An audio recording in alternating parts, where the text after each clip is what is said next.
The night my sister became something else. True horror story. If you think you're safe with the people you love, think again. Tonight's story is not imagination. It happened, and the truth is far worse than the rumors.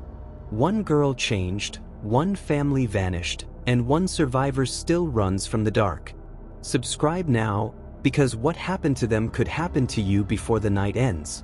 Samantha was 17 when everything changed, though the signs began long before anyone understood what was happening. Thomas remembered the night clearly because it was the last time their home ever felt normal. Their house sat isolated near a thick forest, far from neighbors who could hear a cry for help. Their parents loved the peace. Peace can hide terrible things. Samantha always seemed like any other teenager. She laughed, argued, stayed up late. But something was waiting behind her eyes, hiding, patient. That night, the air turned unnaturally cold. Thomas felt it the moment he tried to fall asleep. He noticed a smell too earthy, like soil freshly disturbed. He tried to ignore it. He almost drifted off until he heard Samantha's bedroom door creak. She had gone to bed hours earlier. He assumed she just needed water, but the footsteps didn't sound right. They were slow, dragging, as though each step needed permission. Samantha wasn't heading to the kitchen. She was standing still in the hallway. Thomas sat up, heart beating fast. The silence felt heavy. Then the sound returned, faint scratching, like nails along the walls. He covered his ears, willing it away. When he dared to peek out, the hallway looked empty. But he felt watched. Inside Samantha's room, her eyes were open. She hadn't slept at all. She stared at the ceiling without blinking once. She rose, stiff and controlled, like a puppet.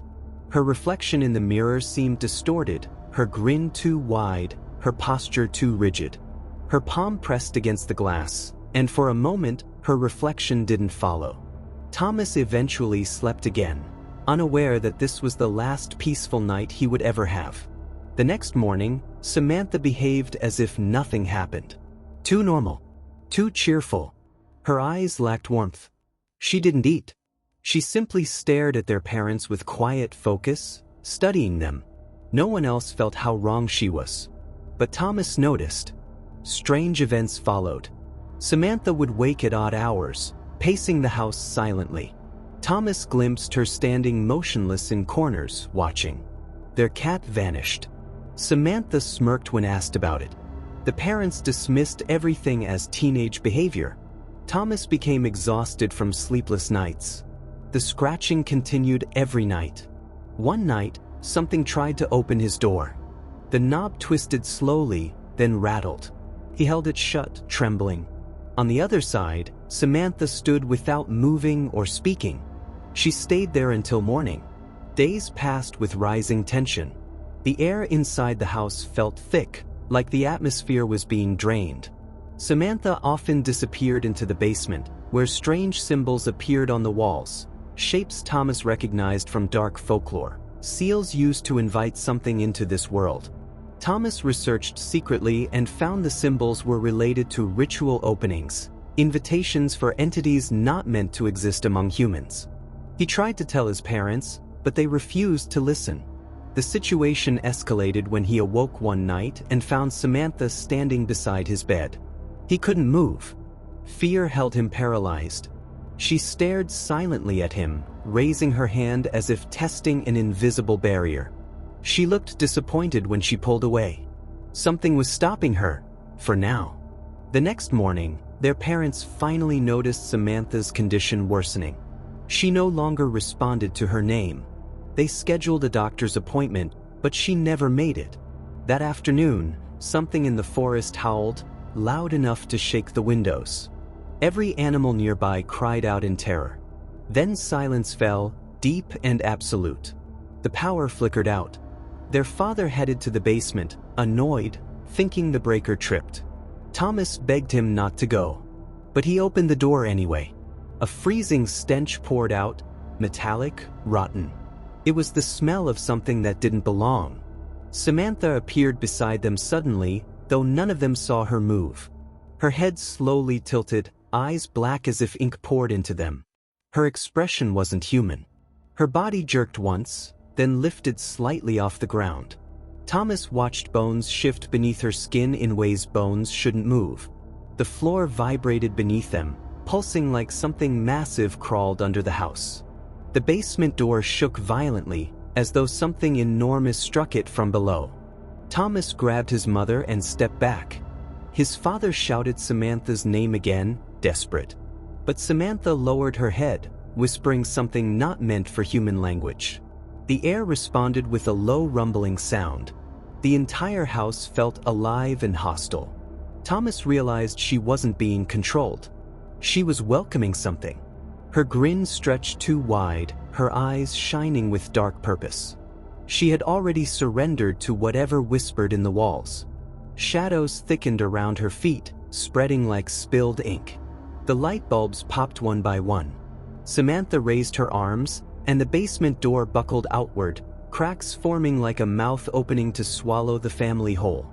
Thomas's mother grabbed him tightly, her breath shaking. Samantha looked up, directly into Thomas's eyes.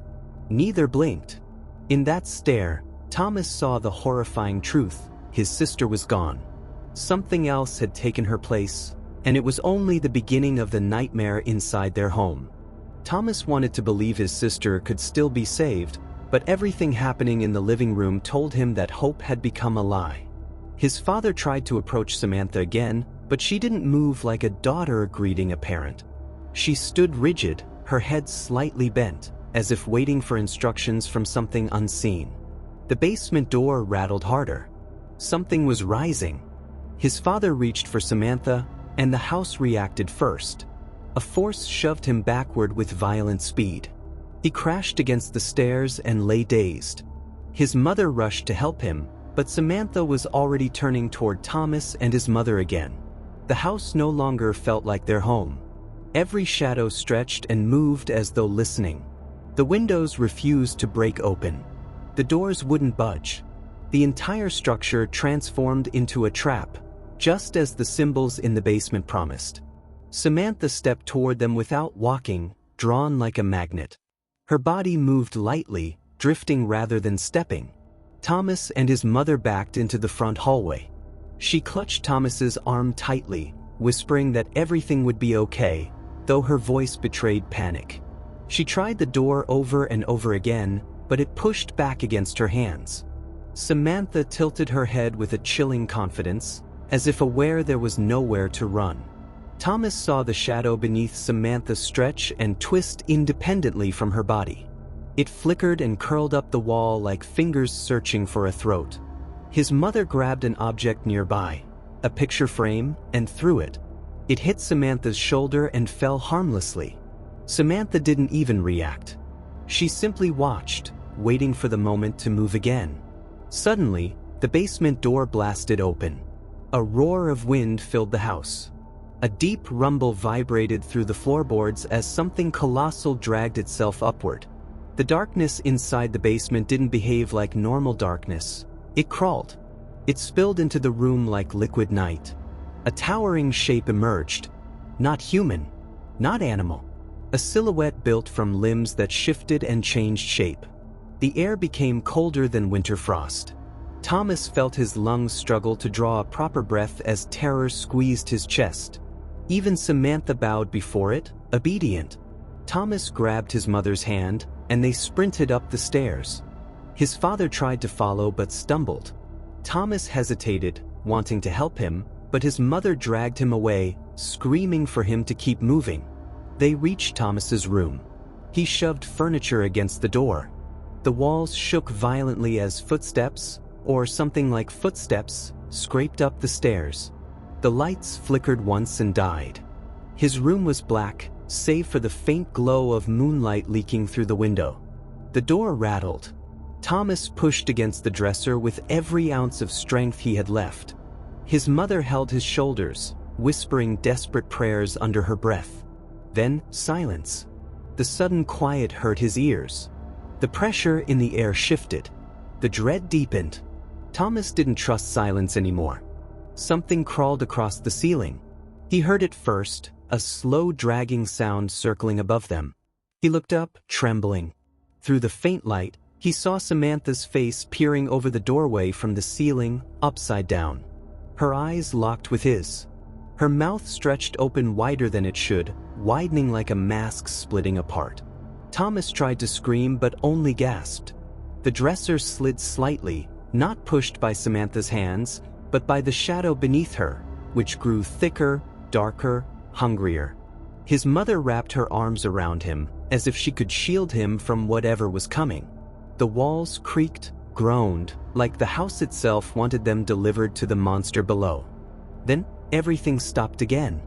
The whispers vanished. The crawling ceased. Even Samantha's inhuman grin froze. The monster in the hallway called her back, not in words, but through a command that vibrated through the walls. Samantha disappeared into the dark above the doorway, leaving Thomas shivering in his mother's arms. Hours passed, or maybe only minutes. Time lost meaning in terror. Eventually, Thomas dared to open the door. The hallway was empty, but the scent of cold earth lingered. He crept slowly downstairs. The living room was deserted. There was no trace of his father or Samantha. His mother searched frantically, calling their names, first loudly, then more quietly, then in a whisper as if she feared the house would answer. But there was no answer, only the darkness listening. Thomas stepped into the center of the quiet room and noticed the basement door again. Wide open, waiting. Inside, a pair of faint, gleaming eyes watched him. The exact number of eyes didn't make sense, shifting, multiplying, rearranging. He backed away slowly. His mother pulled him to the front door one more time. Suddenly, it opened freely. Just like that. As if the house wanted them to leave now. Wanted only him to leave. Outside, the night was eerily still. The forest looked dead. No wind. No life. Thomas tried to look back, but his mother forced him away, running with him into the darkness, abandoning the house behind them. When police returned the next day, the house was empty. No bodies. No sign of Samantha. No sign of their father. Only those symbols covering the basement walls. Symbols glistening like something freshly drawn. Some believe Samantha still lives, serving that creature. Others believe Thomas carries the last piece of its plan. Because sometimes, at night, he hears scratching under the floorboards wherever he sleeps. What happened wasn't possession. It was only the beginning. You're still here, which means the darkness already followed you. What took Samantha is still looking for its next home, and watching this story may have been its invitation. Subscribe now before it chooses you. New nightmares arrive every week, and some of them are real. Keep your lights on. Shadows remember the ones who listen to their stories.